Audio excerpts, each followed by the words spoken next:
Happy Thursday morning, everybody. Welcome into another edition of Morning Jocks. Conrad Van Order and Damian Mitchell here with you until 7 o'clock, getting you ready for another fantastic weekend, hopefully, of college football around the Southeastern Conference as we're getting you ready for Auburn and their trip to Arkansas to take on the Razorbacks, as well as Alabama and their trip to Columbia, South Carolina to take on the South Carolina Gamecocks. So a lot for us to look forward to, and really a lot going on, not only with Alabama and Auburn, but over the entirety of college athletics. So let's hit the ground running today, Damian. We've got a lot to get into, and of course, as we like to do on Thursdays, we're going to spend a good chunk of today's program breaking down both of those matchups for Alabama and Auburn this weekend. What are our keys to victory for both of those teams? And how do we see those games playing out on Saturday? So we'll get into that a little bit later in the show. But we got to start off with some injury news, as we like to do here on Thursdays, because on Wednesdays, you get your availability reports around the Southeastern Conference, and it just kind of gives you a good snapshot of where these teams are, at least momentarily. Things can still change between now and Saturday, but gives you a good idea of what we're looking at from an injury standpoint. So let's start off Alabama and South Carolina. Good news, Damian, if you're an Alabama fan, you're about as healthy as you can be at this point in the season, so no new names appearing on the injury report this week. Everything, the guys that you knew were going to be out, your Quay Russal's, Jamarian Latham's, Jeremiah Beeman's, they're still out, of course, but nobody else listed on there. So, you've had, Ryan Williams was on there a couple of weeks ago. We've had Mbakwe, who's been hurt at times, and some different guys that have been a little banged up. But good to see that Alabama is pretty darn healthy right now heading into the South Carolina matchup. And at this point in the season, that's a hard thing to do. Yep, because week 8, week 9, attrition starts to set in, and everybody's got the bumps and bruises. It's the typical grind of the football season, but no new injuries. And also for Alabama to look as good as they have the past couple of weeks, to know that, hey, we're almost at essentially 100% health. It can set up pretty good for this backstretch of the season. And you're going to need all hands on deck with South Carolina. I think as we get closer to kickoff, I'm not saying that South Carolina's going to pull off the upset, but it's still Cocktober, man. Like, it's still things you got to watch out for with Lenora Sellers and what his explosiveness is. But I think defensively, what you've been able to do is keep everybody upright, fine-tune some things. But as far as injury-wise, nobody knew. So you're trending forward, Conrad. Yeah, things are looking pretty good right now for Alabama, and of course you have the bye week coming up next week too, so that'll help even further, just getting some guys a little bit of rest before the home stretch of SEC play. But quickly for South Carolina, they're a little more banged up, so they've got a couple of offensive linemen, mainly rotational pieces, that are a little bit banged up. You got one of them that's out, one's questionable, and then another guy listed as probable. And that was Nolan Hay, who's their backup center. He was out last week. Looks like he's going to play this week. So maybe a little bit of help up front for South Carolina now, just a little more depth, because their offensive line has been pretty bad this year. There's really no mistaking that. So, and part of that is because of injuries. And then you also have Monkel Goodwine, a defensive lineman. He's listed as probable for South Carolina. But he's a nice player for them. He has 18 tackles on the season, so that could be something to watch. But Alabama looking really, really healthy ahead of that matchup. South Carolina a little banged up, but nothing too crazy on their part. Now, for the other game, Auburn and Arkansas, similar to Alabama, Auburn in pretty good shape right now, injury-wise. So, of course, we know Connor Lew, unfortunately, tore his ACL against Missouri. So we know that he's going to be out for the remainder of the season, and Kel Ellis going to fill in for him there, the 17-year-old at the center position. And, of course, Horatio Field's still out with the broken foot. And the good news, Darrell Robinson, he's out, but he's back practicing this week, so the expectation is he may be able to return next week for Kentucky. So he's getting closer and closer, so that's good. And then you have a couple of guys that are probable for Auburn, Donovan Starr, the DB, and then, of course, your tight end, Brandon Frazier, who's been banged up here throughout part of the earlier half of the season. But if you're probable on Wednesday, that's normally a good trend that you're going to be able to go in some capacity on Saturday. So, again, Auburn looking pretty healthy as well, all things considered. Arkansas, not as much, on the other hand. I mean, you just look at they've got 4 wide receivers on their injury report, 3 tight ends, 3 defensive linemen, a running back. they've just been banged up. And a lot of these guys are people that have already missed time or been out. So it's not, any sort of shock for the Arkansas people. It's just a kind of a snapshot of where they're at right now. But really the only big update for Arkansas is Cam Ball, one of their senior defensive linemen who really had a lot of hype coming into the season, but hasn't quite lived up to it, to a lot of Arkansas's fans' standards. But he had his best game of the year against A&M last week, and he's now going to be out for the Auburn game. So that's good news there if you're the Auburn Tigers. That'll help you out just a little bit up front there in the trenches. So that's your availability reports for the weekend. Nothing too crazy. And if anything notable changes overnight, we'll, of course, let you know about that tomorrow going into the matchups. But before we break down those games a little more in depth, there is a couple of things happening around college athletics that I thought were pretty interesting yesterday. And wanted to get your thoughts on some of these, Damian. So, of course, we'll start off with a ruling that we had discussed a couple of weeks ago. We knew there was a possibility that this would happen, but it's happening pretty quickly, and that is that the NCAA, all three divisions of it, have voted to approve beginning on November 1st, so 8 days from now, 9 days from now, if you are a college athlete or a college coach of any kind, you can now gamble on professional sports. So, of course, we've had some issues with this over the last few years. Some of it on, people gambling on college athletics, but some of it people gambling on, the NFL, Major League Baseball, NBA, things like that. And that is now going to be perfectly legal. So, I guess we're just one step closer to, I guess gambling for everybody. But interesting just how quickly that things have changed, and that went from a no-no to, yeah, I guess it. Yeah. I guess you can. Sure, why not? I mean, it's delaying the inevitable. I mean, so many people do it that. Right. And it's society. And again, you have free will. Nobody's telling you. To me, I've always looked at it from this perspective. Nobody's forcing your hand to gamble. Like, if you want to wager on games, that's completely on you. However much you want to put in, however little you want to put in, it's all whatever you want to do. I can understand not betting on your specific team because that's what, you see what happened to Pete Rose. You see what happened to other, sports figures that gambled. If you gamble within your own arena, yeah, it does kind of bring some question marks as far as the integrity of the game. But these guys, everything around them is FanDuel this, Prize Picks this. I mean, it's everywhere. Like it's kind of just, it's in their ecosystem, so why can't they profit on, like, hey, my teammates, if I'm an Auburn or Alabama football player and I just witnessed, Bryce Young going to the NFL, he was once in the locker room with me, and I think that he might go out there and throw for 150 yards. Why not, get a couple dollars for my boy? Like, hey, man, I hate to tell you, but I betted on you yesterday, and you came up clutch for me. I appreciate it. But also, it's professional sports too, man. Like, they have no influence on what happens during that ball game. They're just like me and you, sitting around making our picks and our opinions. And if you want to win some money, who knows? They might be able to donate it back to the NIL fund. May put some money in their collective and say, like, hey, dog, you ain't got to give me the $500 this week. I want it on, Prize Picks because of Landrum Roberts. I appreciate you, Landrum. So it's. And what player would be doing that? John Mateer. I don't think there's a single player in college athletic. That's a very nice sentiment of you. That is no. I'm just saying, man. Instead of, putting all that money going towards a chain, you might be able to put it back and get a 5-star recruit.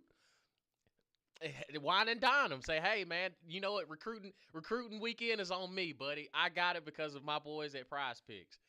Simple as that.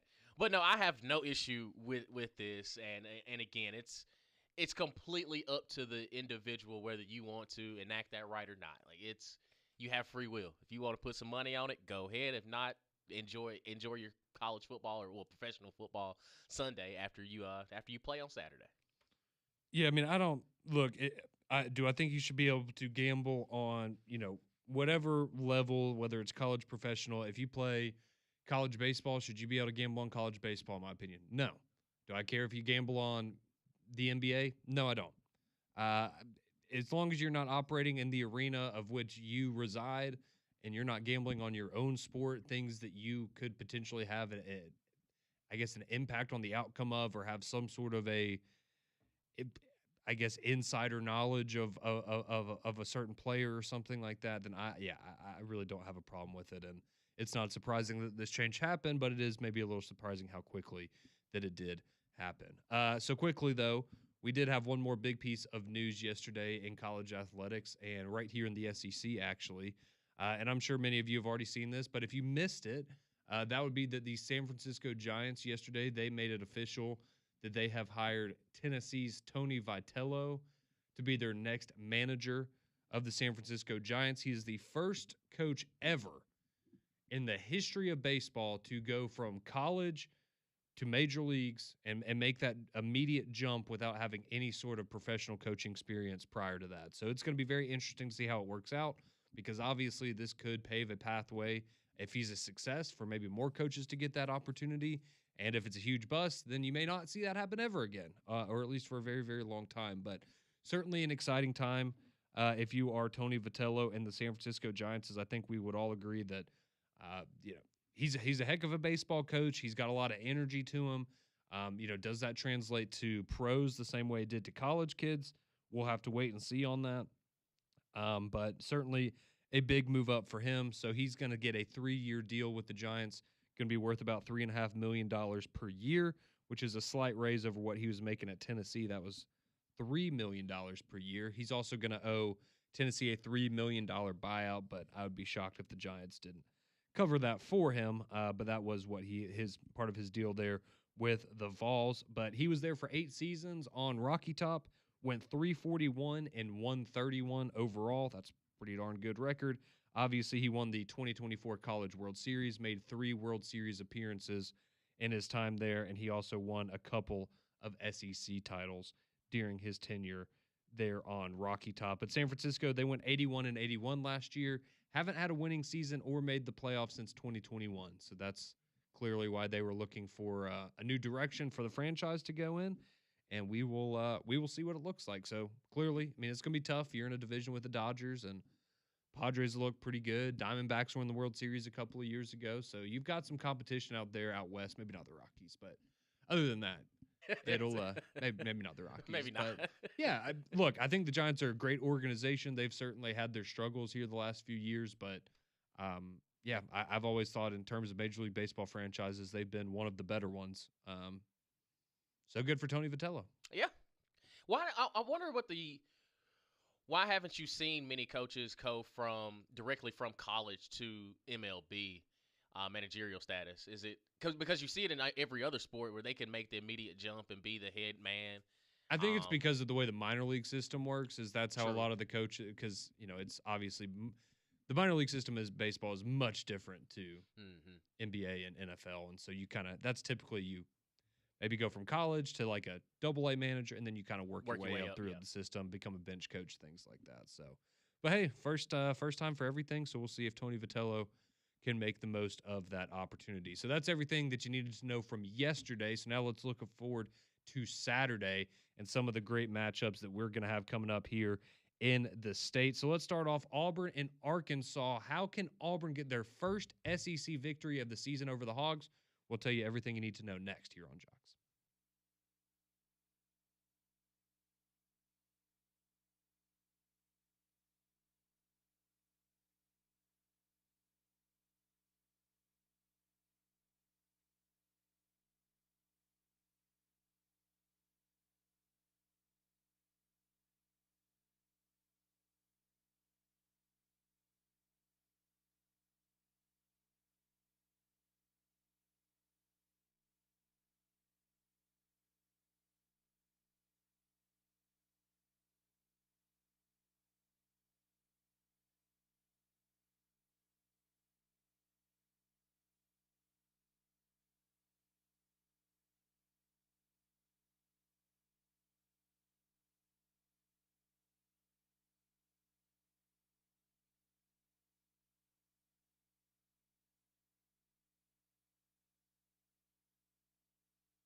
6:18. Welcome back into Morning Jocks here on your Thursday morning. Conrad and Damien with you.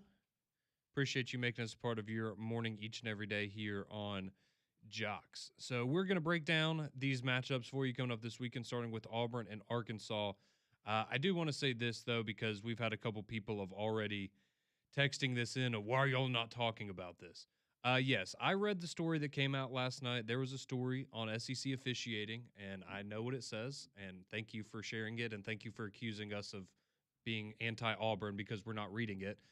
There's a reason that you have only seen one place report that so far. I'm not saying it's not true. It's just I think it's a situation where we're all trying to get more clarity on it before we run with it. And I do not think it's responsible in the position that we are on and the platform that we have to run with a story that, I'm sorry, but there's a reason you haven't seen anybody else run with it right now. So if you've read that and you want to believe it, more power to you. It very well may be true. But until we get more confirmation on that, we're not going to discuss it.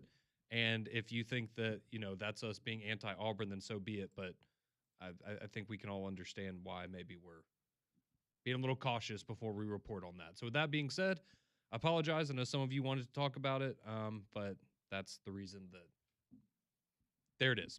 All right, let's get into this game with Auburn and Arkansas, Damien. So that's going to be going down in Fayetteville this Saturday, 11:45 kickoff there for Auburn and Arkansas heading into it. So these are the interesting numbers that I think we need to point out as we're talking about this game, because obviously we all know what Arkansas is pretty good offense, really bad defense. All right, our Auburn, on the other hand, pretty good defense, really bad offense, right? So kind of an interesting matchup there when you look at it from that way. But this is what the numbers will tell you. Arkansas, they have the number one offense in the conference in terms of total yards per play, and then they rank fifth in points per game at 37. So obviously very potent on the offensive side of the ball. In the SEC, they are fourth in passing yards per game and second in rushing yards per game. So pretty balanced offensive attack there. Taylon Green obviously is where it all begins and ends with his ability not only to throw the ball, but what he can do with his legs as well. He's been very, very impressive so far this year. But on the other hand, for the Hogs, Damien, defensively, they are last in not only yards allowed per game, but also points allowed per game. So they are giving up 443 yards and 32.7 points to opposing offenses. That is not good. They're also allowing 188 rushing yards per game. So again, maybe telling of what Auburn's game plan will be going into this matchup. So again, I think it's going to be very, very interesting because, this game comes down to, in a lot of ways, in my opinion, if Arkansas can score 30-plus points, that's where this gets really, really interesting. Because if you're Auburn, right, you haven't scored 20 points in SEC play yet. Granted, this is by far the worst opponent that you will have played in conference. So that right there, I think, could ultimately tell the story of this game is, can Auburn keep up with what Arkansas is going to do offensively? Because they're good enough to get their points, right? They're playing at home. Taylon Green's a very good quarterback. Washington's been great out of the backfield for them. They've got options. Omega Blake's been a good wide. Like, they've got a really good quarterback, one really good wide receiver, and one really good running back. And if they get over 30 points, I think they're going to feel really good about their chances to win this game. So if you're Auburn, can you counteract that? And can this be the game where you're playing the worst defense in the conference that you can finally show, a pulse offensively and keep yourself in the game that way? Otherwise, it feels like the defense is going to have an all-time performance in order to go and keep this Arkansas team to 17 points or whatever you would potentially need it to be for an Auburn victory. And, of course, the good news for Auburn defensively, right, is they're only giving up 87 rushing yards per game. That's the strength of their defense. So that should put a stop to a lot of what Arkansas does. And I think this is really telling is Auburn has been really, really good defending mobile quarterbacks this year, Damien. When you go and look, they've played John Mateer, they've played Bo Pribula, they've played Gunnar Stockton, they've played some mobile QBs this year. The most yards they've given up to a quarterback on the ground is 29 yards, and that's what they gave up to John Mateer in the Oklahoma game. So, look, Taylon Green's a little bit of a different monster, I think, running the football than the other guys they faced are, but again, Auburn has shown a propensity to be able to stop mobile quarterbacks, and so maybe that'll help them out against the Hogs on Saturday. Yeah, one of my keys to victory, I said make this game a fist fight. Because if you enter into a track meet with Arkansas, I don't know that I don't think you've got it because you haven't shown it. Now, going by the numbers that you said, defensively, Arkansas, even just watching it, you can tell they're not great on the defense side of the football. No. They're just not. But also, if you're Auburn, look at this as a get-right situation of, you know what, we have struggled offensively since we've opened up SEC play. Well, now you're going against an Arkansas team who's not good defensively. This is your game offensively for Jackson Arnold. If Ashton Daniels comes in, whoever is behind the behind center, this is your ball game because you're gonna look back, and if you've seen the film on Arkansas, big plays are there that you can get them. It's just, are you going to? That's simple as that. Are you going to get them? And to your point about, flipping around for Arkansas offensively, Auburn's defense, if they continue to play like they have all season long, you have a chance.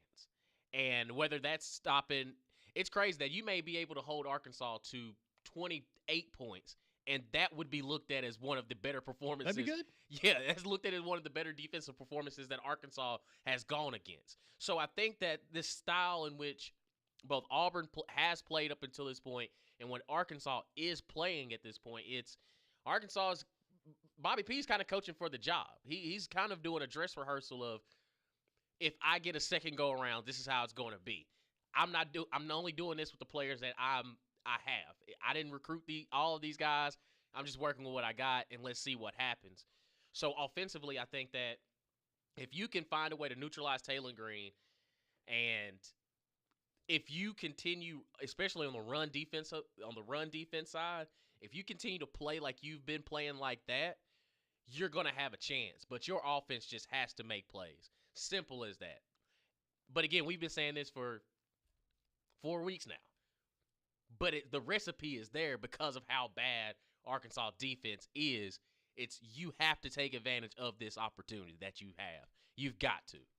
Yeah, this has to be the game that, and look, it may be the only game this season, but this has to be the game that the offense shines. And, maybe it's, maybe you do go back to more of a game plan like the Baylor game where you are just, we're just going to run the football down your throat and there's nothing you can do about it because at the same time, right, what can they do defensively to slow down Arkansas, but also can you control the time of possession to where you're limiting the number of opportunities that Arkansas even has to score in the first place?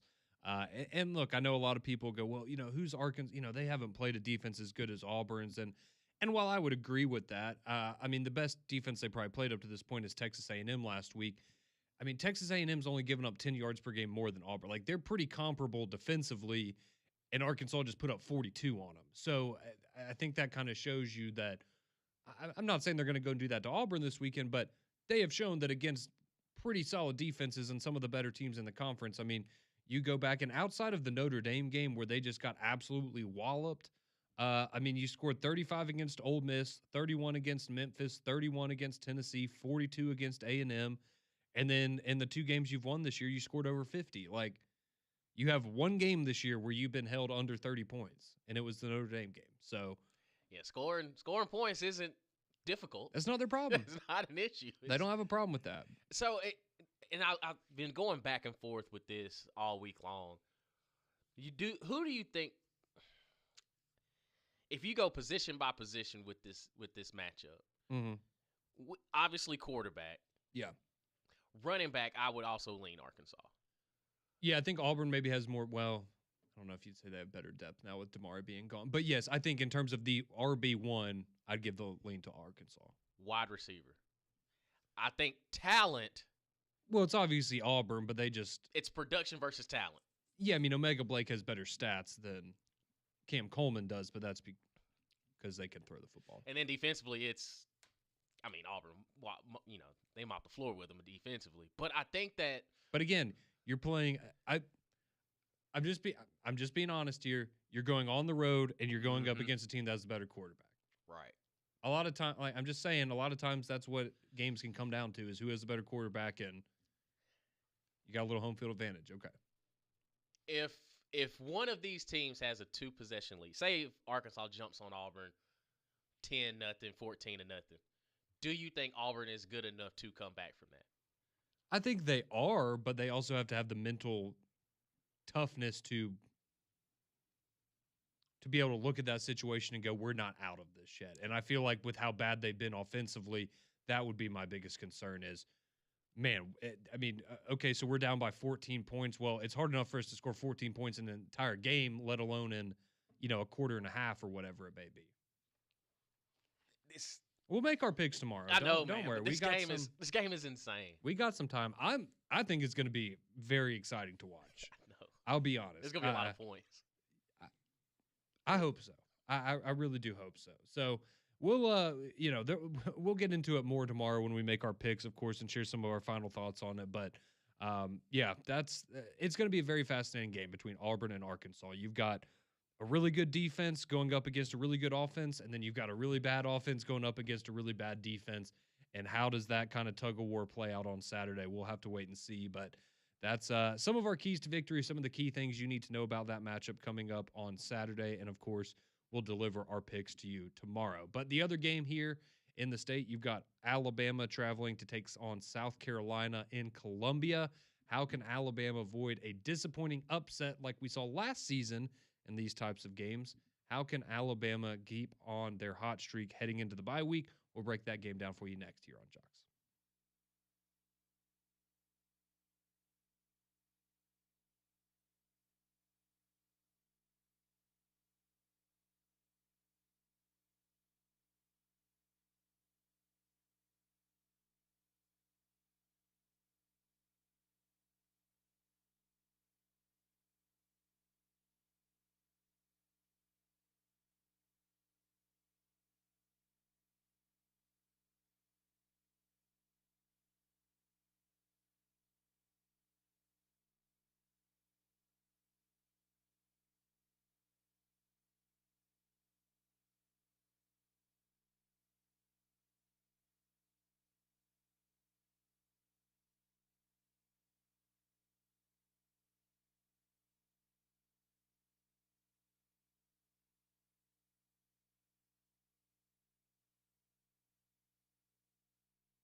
Well, welcome back into Morning Jocks here on your Thursday morning.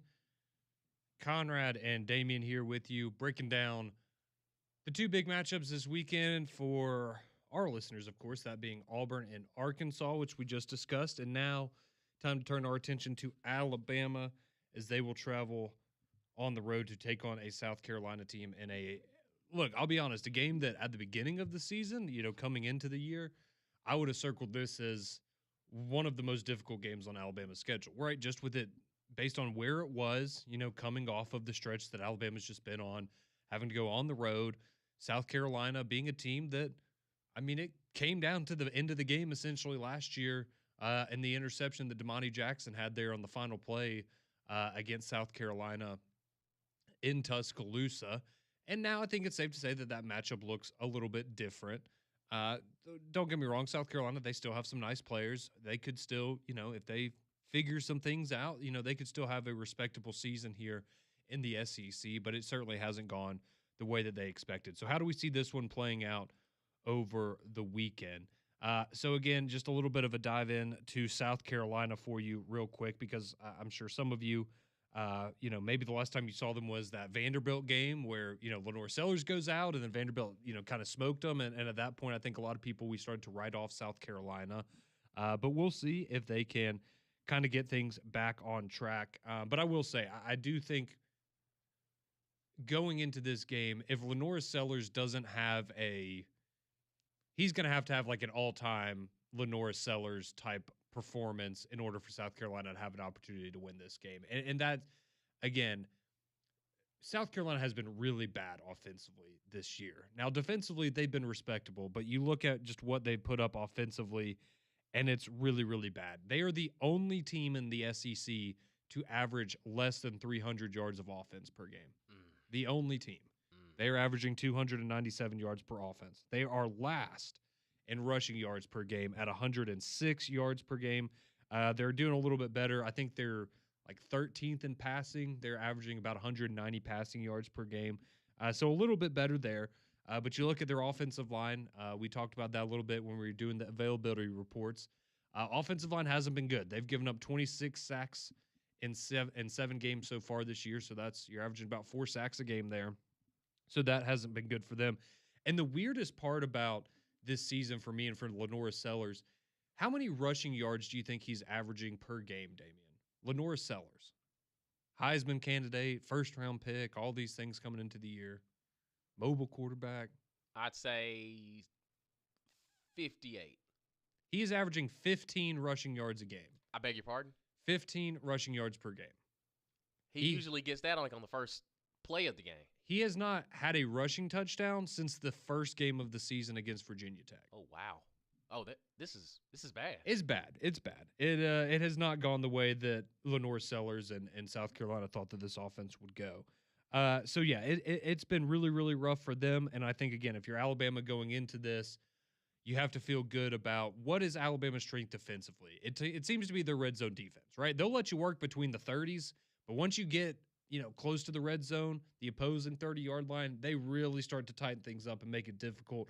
And we've seen them do a really good job of capitalizing on turnovers in those opportunities. So that's my key thing to look for in this game, because you look at Alabama defensively, they are third in the country in red zone defense in terms of how many attempts they've given up in the red zone and how many they've allowed to convert. Alabama, third in the country. South Carolina offensively, they are 126th in red zone offense. So essentially, Alabama's red zone defense is one of the 3 best in the country, and South Carolina's offense is one of the 7 or 8 worst. Oh, boy. So that's a pretty big that's going to be a pretty big discrepancy there. So Gamecocks, they've made 14 trips to the red zone. So they've been to the red zone essentially twice per game they get there. That's it.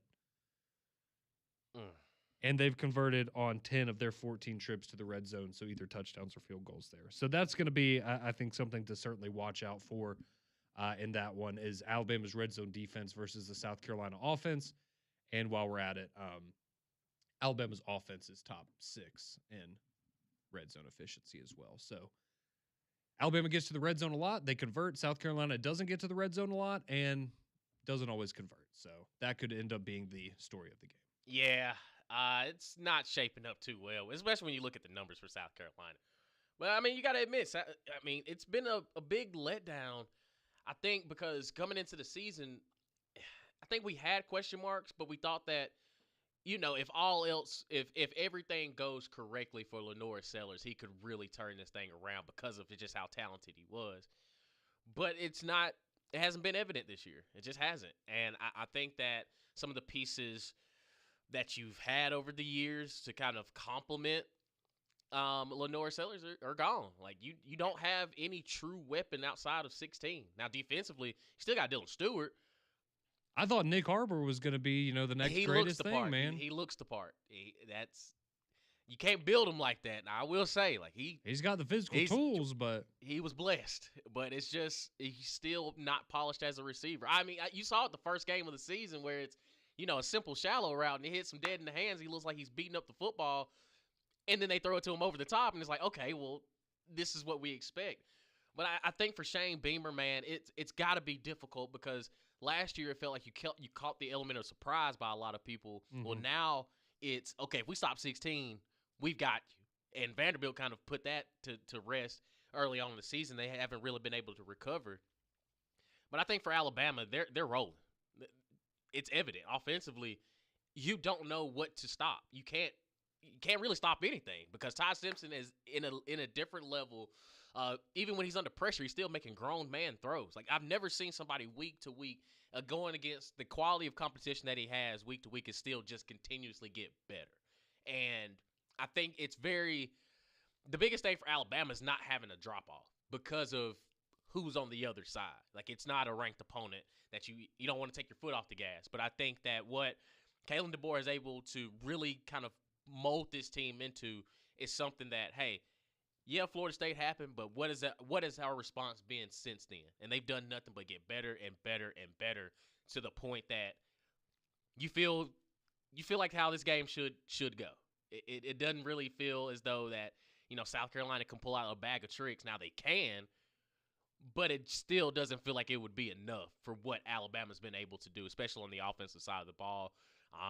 And again, we talked about it, last week. It's, they may not be running at the Derrick Henry type level, but when they're running it, it's extremely effective. They have been able to close games out because of their run game as well. But what you've seen in the passing game, and I mean, we'll see if Gidecaden Proctor sighting in the backfield again this week. So it shapes up well for Alabama to continue to roll. But don't take this opponent lightly because we've seen great Alabama teams go to Columbia. We work with one of the guys that played in that game, and they fell short. But yeah, it's a different age. Yeah, you don't want a repeat of 2010, obviously. I don't think anybody wants that.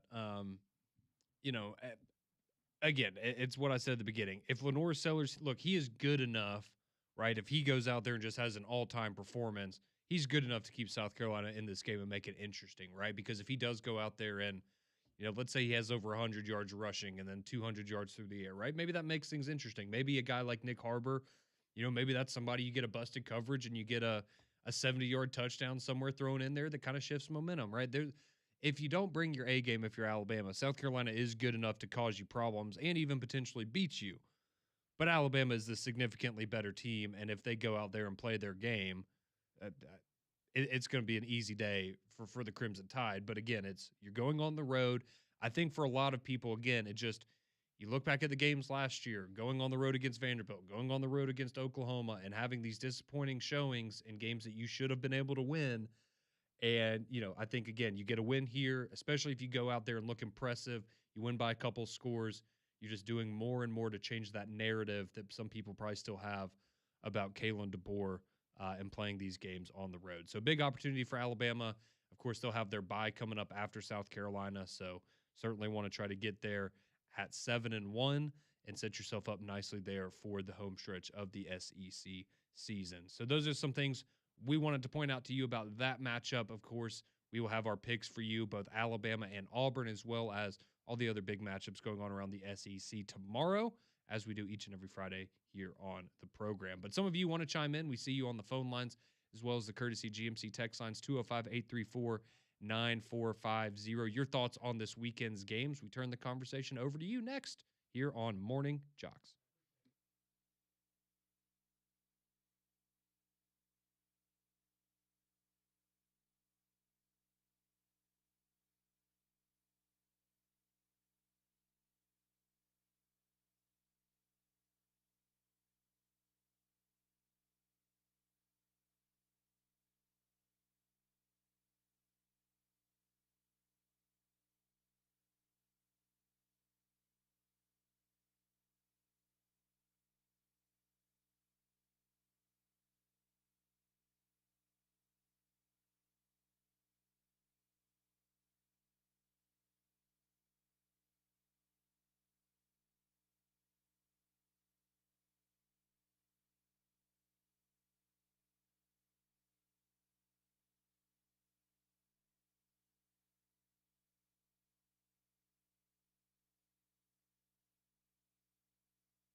Well, we roll along here on your Thursday morning. Morning Jocks, Conrad and Damien here with you for a few more moments before we hand you off to McElroy and Kublik in the morning. Of course, tomorrow, Final Score Friday, we'll take your final score predictions for the weekend as well as share our picks for the biggest games of the weekend slate. So can't wait to do that as we do each and every Friday with you. And a quick reminder tonight, you do have some football that you can take in for your viewing pleasure if you so decide. So, of course, over in the NFL, you got Thursday Night Football. You've got the Vikings taking on the Chargers there.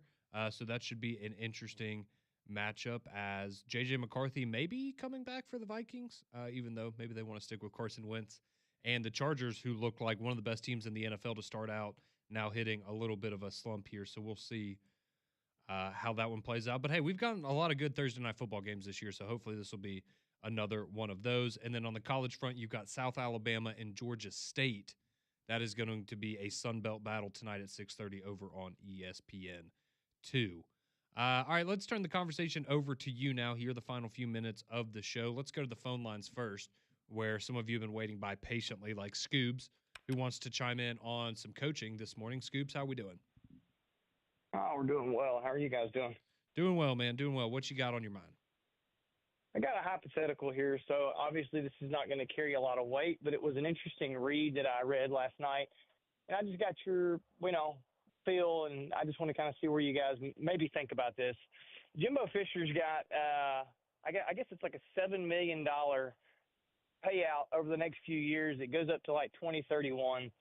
And this guy wrote an article and was talking about a Jimbo Fisher or another like coach that's got an extensive payout. That goes and works for free essentially for a couple of years. Right. And then you focus more on the NIL resources, things like that. What are your guys' thoughts on that? Because, obviously for a coach that wants to get back in, it could be a window, but could it, ever work in your guys' opinion? That's all I really had this morning. Thank you for chiming in, Scoops, because, I saw the I saw somebody say that about, well, if you're Florida State and you get rid of Norvell and you've got this buyout, would you consider bringing Jimbo back and you just don't pay him a salary for a couple of years? I find that difficult to believe that a coach would actually do it. Yes. So that's part of it. But even let's say he came back and worked for $1 million a year, something that's a big discount for what you would typically be paying for a coach. I just don't think sends a good message to the fan base of, hey, we're going to making this move because we just made a really bad move and now we can't afford to do any better than bringing back Jimbo Fisher. So right, and he didn't leave on great terms. Like correct. He left the program in shambles, and I'm not saying that ego is a thing. Like ego is a thing. If you were to come back and say like, oh, y'all needed me this bad, well, look at you now coming back to me. Like I find it difficult that any coach would really consider something like that. Yeah, I think it would have to be a pretty extreme circumstance for that. But, maybe it could be a situation where, if you're Jimbo Fisher and, your options are something like that, going back to a Florida State or going and taking, a group of 5 job somewhere making more money, I could see where you would be willing to sacrifice, for the bigger name job. But, yeah, I get the idea. I think it's something that sounds better than it would actually work out in reality, but that's just my opinion. All right, Alan in T-Town, he wants to talk Alabama this morning. How we doing, Alan? Good. How are you? Doing well, man. Doing well. What you got? Real quick. So we all thought 6-1, 7-1 was a real possibility for Alabama going into the season. Mm-hmm. My question is, would Alabama have looked as good as they do now if the loss had been in Athens instead of Tallahassee? I think that's a good question. Thanks for calling in this morning, Alan. I think that, you could make the argument it would be a more quality loss, but then you wouldn't have the 4 straight wins against ranked opponents. And I think at this point people have, the Florida State loss doesn't look good, but I think people have separated that this is a completely different team now than the one that you saw in Tallahassee. So, I think at the end of the day, you lost. It was week 1. Things happen for a reason, and I know it was hard to see at the time because I didn't believe it either, but I think that really was the best thing that could have ever happened to this team. And I think now, I would much rather have it be the way that it was than a victory over Florida State and a loss to Georgia early in the season. I think you're better off the way that you are now. And it also helps because if you want to play for an SEC championship game, it's better that loss is to Florida State than Georgia. All right, Melvin wants to talk Auburn this morning. How we doing, Melvin? All right, guys, how y'all doing today? I want to chime in on the strategy that Auburn needs to take. In the Arkansas game, looking at the matchup, looking at both teams, I think that if the best strategy that Auburn could have is probably just running the ball and eating clock. Do y'all see Arkansas offense as like big play or just opportunistic? Or I mean, because the few highlights that I've seen of them, Taylor Green is running around and just making plays. So I want to know what y'all think on that. So y'all have a good morning. Yeah. Thank you, Melvin. Yeah, I don't know what you think, Damian. I think, look, I mean, Arkansas is certainly good at making explosive plays, but they just, again, we kind of laid it out for you. They got a really good quarterback who can throw the ball down the field and he can move. They got a really good running back who's explosive, and they've got an explosive wide receiver. So they can kind of beat you in. There's a lot of ways they can beat you offensively. Yeah. I think last week you saw a lot of off-platform stuff that ended up working, but for the most part, they can line it up and say, hey, we'll drop 80 on you real quick. Like, we'll drop an 80-yard bomb on you fast. Which way do you want it? I think it's just up to the Auburn defense to neutralize that. And offensively, kind of like what you said, go back to Baylor. Just run the damn ball. Get out your own way. This text rolls in now on the Courtesy GMC text line. I feel like this will be another game where Hugh forgets to run the ball. This is the closest thing to the Baylor defense Auburn has seen, but I don't know if the coaching is there. Oh, boy. We will have to wait and see. We're back tomorrow at 6 a.m. Mac and Cube, but they are next.